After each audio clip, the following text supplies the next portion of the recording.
जो वॉर का जितना एनालिसिस है, मुझे लगता है कि पूरे देश में अगर कोई एक व्यक्ति है जिसको सुना जा रहा है, देखा जा रहा है, तो वो आप हैं। और इस दौरान जो एक बड़ी खबर है, जो मजाक नहीं है, वो ये कि इस पूरे फसाने में जिसका जिक्र नहीं था पाकिस्तान का, उस पाकिस्तान को बातचीत में शामिल कर लिया गया है टर्की, इजिप्ट, ओमान के साथ साथ, कि अब यूनाइटेड स्टेट्स और साथ साथ ईरान के बीच एक तरह की कोई संधि कराने की कोशिश हो रही है, जिस संधि से ईरान इनकार कर रहा है।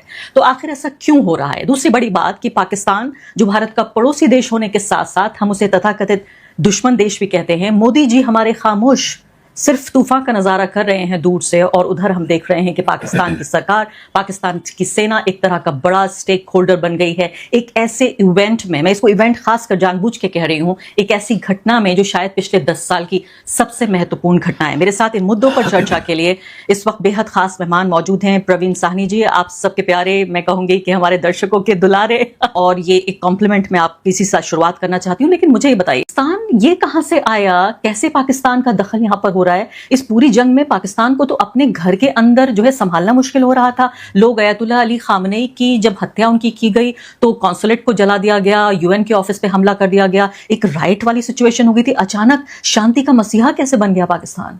देखिए, ऐसा है कि ऑपरेशन सिंदूर जब हुआ था उसके बाद से, बल्कि मैंने कुछ वीडियो पे इस पे किए थे, पाकिस्तान की जियोपॉलिटिकल प्रोफाइल बढ़ गई थी बहुत ज़्यादा।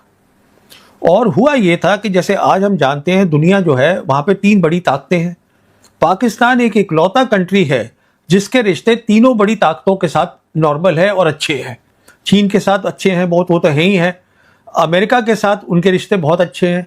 आप देखिएगा कि अमेरिका की जो यूएस कांग्रेस रिपोर्ट आई थी लास्ट ईयर नवंबर की, उसमें साफ लिखा था जो 4 दिन की जंग हुई है हिंदुस्तान और पाकिस्तान के बीच में, तो उसमें पाकिस्तान की फौज ने अच्छा काम किया है। देखा मैंने रिपोर्ट। और साथ में फिर वो बताते रहे, प्रेसिडेंट ट्रंप भी खुश रहे कि मैंने सीज फायर कराया था, और उसको क्रेडिट भी दे रहे थे वो भी बड़े खुश है। उन्होंने भी एक रोल दे दिया था इनको वेस्ट एशिया के अंदर जहां भी जंग चल रही है।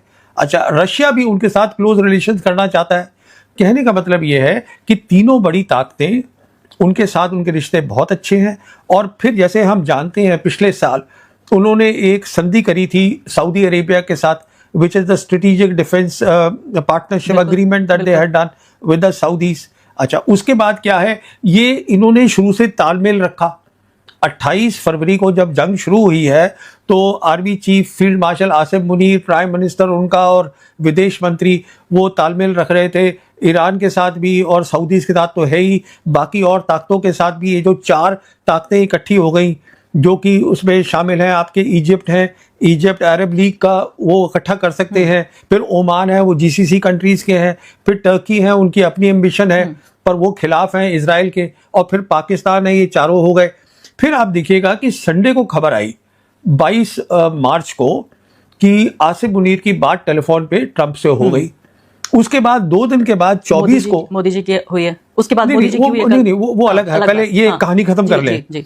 तो ये कहानी क्या है, उन्होंने रिट्वीट किया उसको। हाँ, उसके बाद क्या हुआ, 2 दिन के बाद जो उनके प्रधानमंत्री हैं उन्होंने लिख दिया कि अगर तैयार हैं ईरान और अमेरिका, तो हम अपनी जो है Pakistan can be the host country, यहाँ बातचीत हो सकती है। और 1 घंटे के अंदर डोनाल्ड ट्रंप ने उसको रिट्वीट कर दिया। तो ये चीजें शुरू हुई हैं ऑपरेशन सिंदूर के बाद। ऑपरेशन सिंदूर में हमारा जो रहा, जो नहीं करना चाहिए था, और मैं उस शुरू से कह रहा था, इसलिए नहीं करना चाहिए था कि मुझे कोई परेशानी है, इनकी प्रोफाइल बड़ी है, मुझे उससे कोई परेशानी नहीं है। मुझे परेशानी है कि हमको दोनों मुल्कों को साथ रहना है, पर वो एक अलग कहानी है। पर ये सारी बात वहाँ से शुरू हुई है।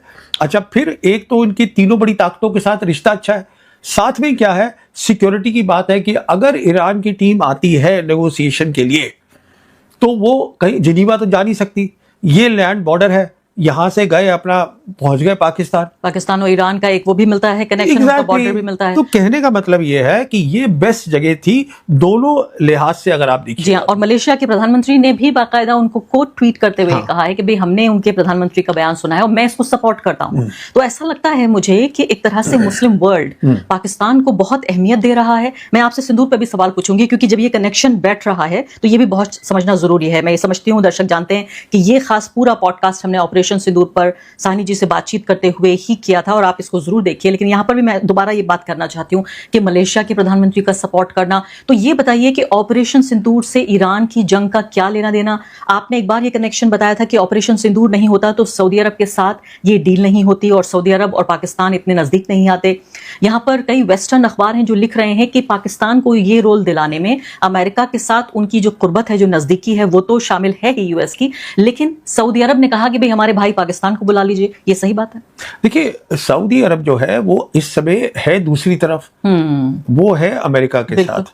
पर सऊदी अरब का जो रिश्ता है, अभी तो इनका एग्रीमेंट हुआ है, पर ये तो बहुत पुराना है। सऊदीज का और पाकिस्तानियों का कोई नया तो है नहीं। अच्छा, अभी साथ में क्या है कि क्योंकि ऑपरेशन सिंदूर में जियोपॉलिटिकल प्रोफाइल बढ़ी, और देखिए तालमेल रखने में पाकिस्तानी बहुत अच्छे हैं। जैसे हमने देखा कि जब उनको मौका मिला, जब सीज फायर की बात आई, तो उन्होंने फौरन क्रेडिट दे दिया प्रेसिडेंट ट्रंप को कि हाँ आपने सीज फायर कराया है। तो वो तालमेल भी अपना अच्छा रख लेते हैं सब लोगों के साथ।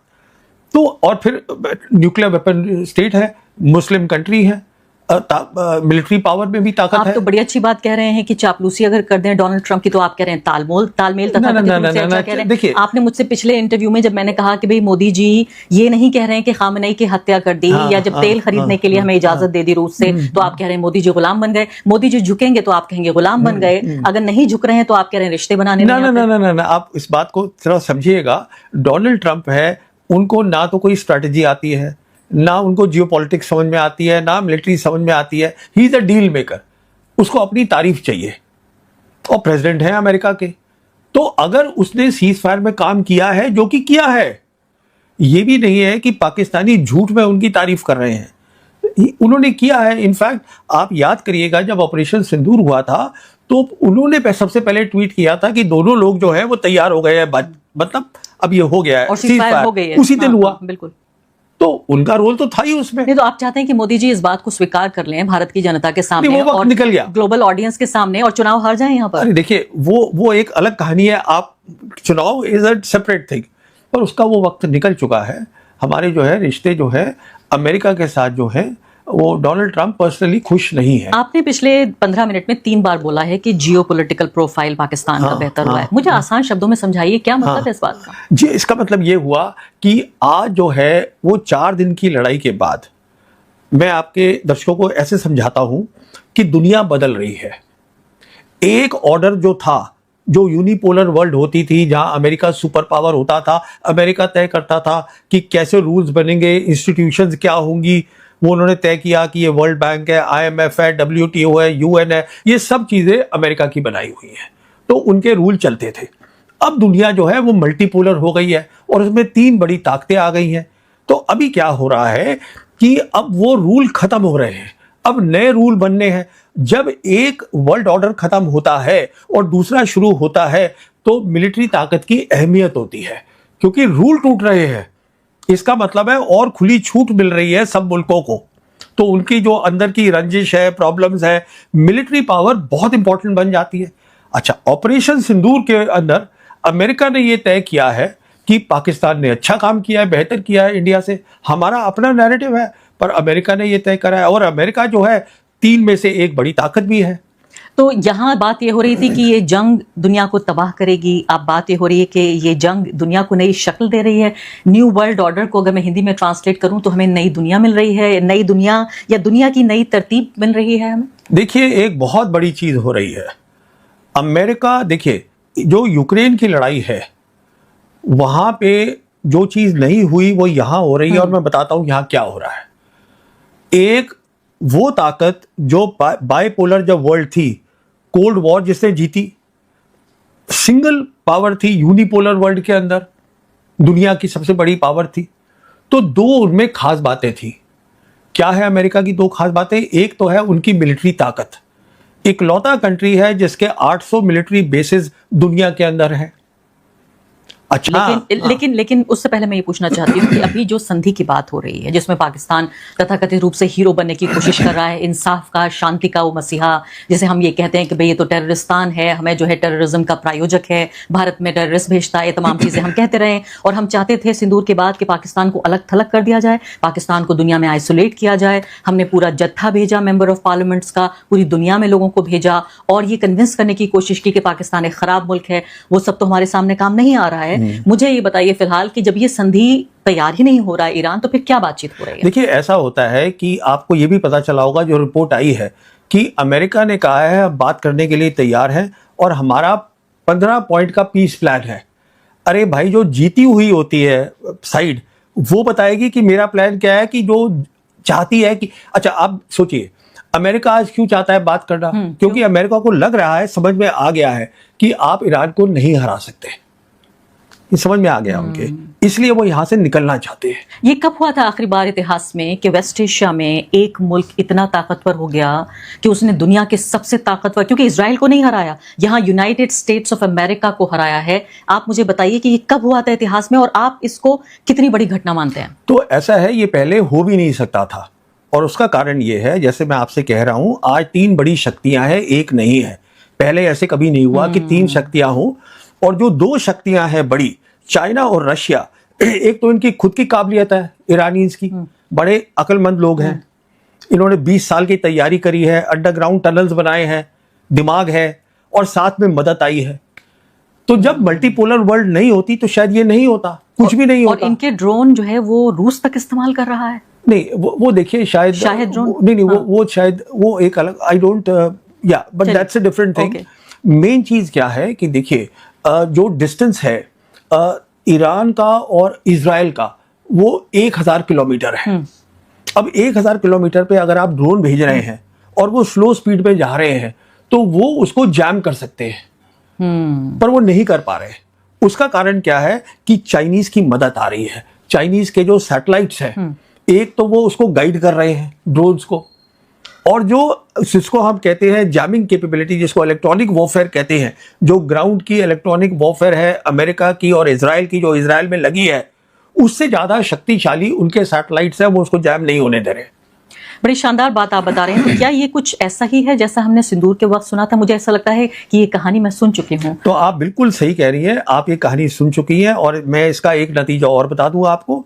जो आपने कहानी सुनी है वो ये थी कि जो चाइना है, सिंदूर के टाइम पे बिना लड़ाई लड़े हुए खुद अपनी कैपेबिलिटीज के बुत्ते पर उसने अपनी मिलिट्री डोमिनेंस बना ली थी साउथ एशिया में।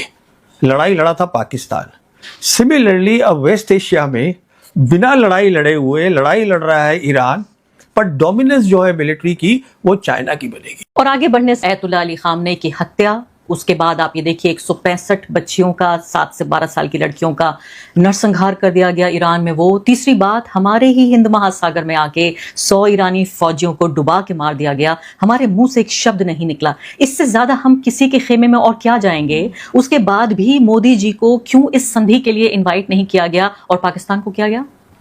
नहीं, क्योंकि जैसे मैंने आपको बताया ना कि जो 3 ताकतें हैं, इनका भी तो साथ में होना जरूरी है ना। They should be in agreement with the country जो होस्ट कर रहा है। टर्की से हमारे संबंध तो ठीक है, ईरान से हमारे संबंध ठीक है। टर्की ग्रेट पावर थोड़ा ना, ग्रेट पावर जो है वो रशिया, चाइना और अमेरिका। तो रशिया से तो हमारे बड़े अच्छे संबंध हैं। देखिए, रशिया को भी हमें लगता है